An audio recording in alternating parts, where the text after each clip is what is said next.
Good morning, you guys, it's Karen and I'm here to review this. This is kind of controversial. It's the No. 7 Future Renew Defense Shield SPF 50. And I just want to quickly note that you will see that this has got octinoxate and avobenzone in it. Ingredients that I've said in the past I want to avoid. And ideally I would have a product with neither of those in. But the reason I'm a bit more relaxed, shall I say, is because my research isn't completely up to date on ingredients. So I neither approve or disapprove of these ingredients. I'm just testing sunscreens, and I will need to update my knowledge on those and see if my wanting to avoid them was too strict or not, you know. But obviously you guys will know what kind of ingredients you want in a sunscreen.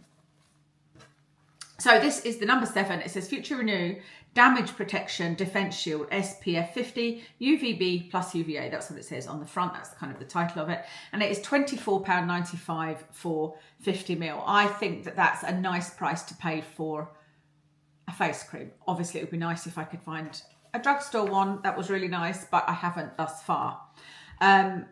This is SPF 50, UVA plus UVB. It has as its sunscreen ingredients octinoxate, as I mentioned, and avobenzone. Octinoxate will be the UVB and avobenzone will be the UVA protection. It also has hyaluronic acid in it, and it has 2 types of peptides in it. The peptides are the last ingredients on the list, so I don't think there's a huge amount of peptides in here. But I think that is the damage... not damage protection. There is a sort of feeling that this reverses damage, but it's not in any of the claims. It's just in, there was a comment on, a response to a comment on the Boots website by a No. 7 advisor.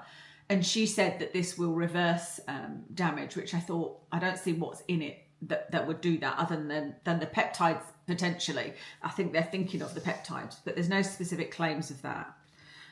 But it does have the 2 peptides in, but very low on the list. It's got hyaluronic acid in it. Everything seems to have that in it at the moment.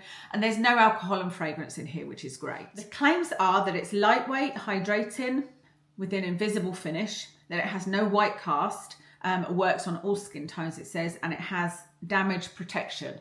Now, the damage protection is just the UV. So, you know, you use any SPF, I suppose, as long as you use the right SPF, but if you use any sun protection, then that's where your damage protection is coming from. That's not unique to this product. But lightweight, hydrating with an invisible finish and no white cast is its main kind of claims. So I'm going to tell you what I think, and then I'll tell you what the reviews are saying. And also realised I've not got my glasses. Hold on. So what I have said about this is, I've put yes, yes, yes. Yes to lightweight. It's definitely lightweight. It's hydrating, it's an invisible finish, there's no white cast, and I think that was all the claims I could really discuss. So I agree with all of those claims. It was definitely lightweight. It's a lovely sort of silky feeling when it goes on, but really hydrating, sinks in well. Great under makeup for me, no issues whatsoever, no pilling, no greasiness, no oiliness. Sometimes it can break through the makeup, but that didn't happen. And also it doesn't sting my eyes. I've made sure, you know, that I've put it over my eyes and it doesn't sting my eyes at all. So that's my feelings on it. I absolutely love it. I would love it if it didn't have avobenzone in it, but you know, that is an integral part of this formula. And yeah, I've really been enjoying it. It's one of my favorites at the moment. I've got a liquid one that I'm going to review for you, which is by Ultraviolet. It's called Fave something. Is it Ultraviolet? Yeah. I've reviewed the other ones, the Queen Screen and all of that. And this one is a new one, I believe. So I'm using that. And I'm also trying one called Cabana something. I think it's by Naked Sundays. And I would say that this is probably my favourite so far. It's just so easy to put on. And so, yeah, I love it. So let me tell you what the reviews say. I went through the bad reviews first. And this is where the kind of controversy came up. And at first I was like, oh my God, that's terrible. That's really bad. And you know how you sort of, I guess, swept along with the crowd, and I was swept along with the negative comments. And then when I thought it through and read a couple of the opposing comments, it's like being on a jury, and I was like, no, actually, it's not so bad. So the bad reviews, there was a couple of people that said they burnt. There was 3 people that said they burnt when they were in the sun with this. And there was 2 people that said they had red stinging skin. So I think that there's obviously something in there. And there's no alcohol or fragrance, but there's something in there that some people have a sensitivity to. So that's something to be aware of if you've got really sensitive skin. This is the Boots reviews, by the way. I always find them quite independent. Then all of the other 1-star reviews, there was a lot of 1-star reviews, and all of them are about the fact that in the small print, this says, do not use this for sunbathing. Or it says to use this, if you're going to sunbathe, use a secondary SPF that's formulated for being in the sun for a long period of time. And so like I said, when I first read that, I was like, what? This is an SPF 50 and they're saying that you need more than this to sunbathe. I was like, surely that's the point of an SPF. But actually, once I thought it through, and like I said, read the bad comments, then read the good comments and thought through how I use my SPF, etc. I thought, well, actually, I can see what they're saying. I think that it's bad advertising. And I think that it's the responses to the negative comments, because there is a number 7 advisor on the Boots website, if you have a look, that has responded to a lot of them, saying that this is not formulated with sunbathing in mind, but it doesn't really explain why. And I was trying to figure out, well, why is that? Because this is an SPF 50, it does have sunscreen in it.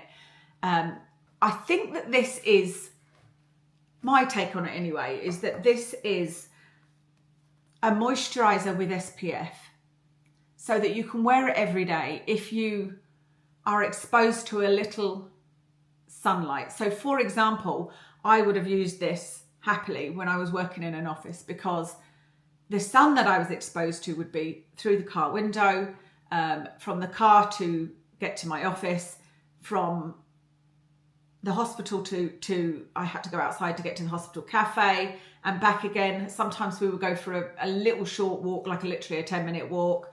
I would only go if it wasn't sunny.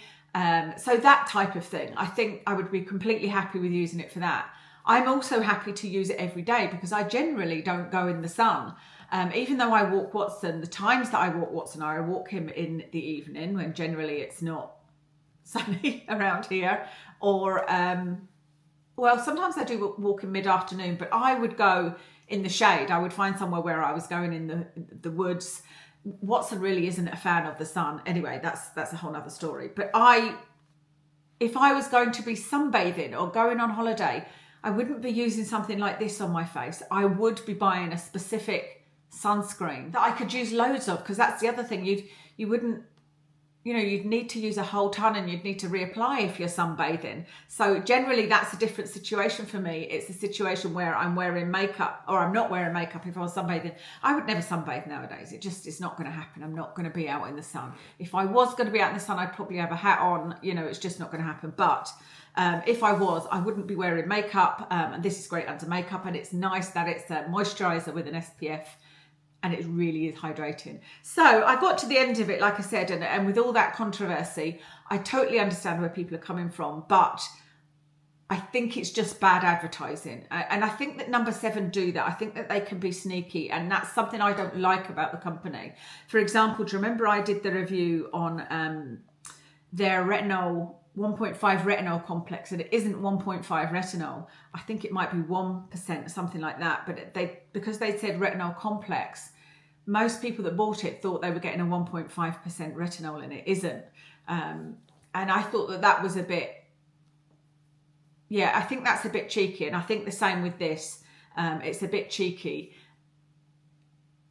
to not be transparent about why they don't want you to use this as a sunscreen. Now, why they don't want you to use it as a sunscreen, to the best of my knowledge, it is because it is not sweat resistant and it's not water resistant. And most sunscreens that you wear during sunbathing and that kind of thing are created to be sweat resistant and water resistant at the very least. That's as much information as I can really find out.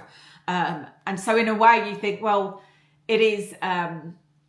what's the word? It's good of them to put that on. They're covering themselves, they're covering their asses in case anybody uses this as a sunscreen and is in and out of the water or lying there for ages sweating and it doesn't, and they do get burnt.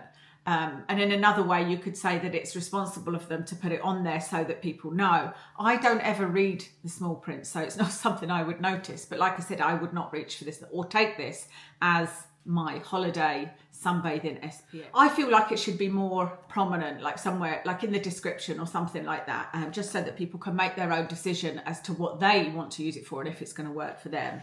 To have it kind of hidden away is a bit misleading. So the good reviews, which by the way, it got a 3.9 out of 5, so it's a pretty good review. And the good reviews say that it is lightweight, which is what they claim.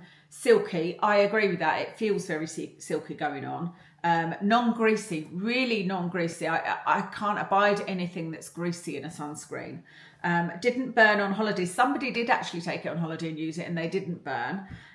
What to make of that, I don't know.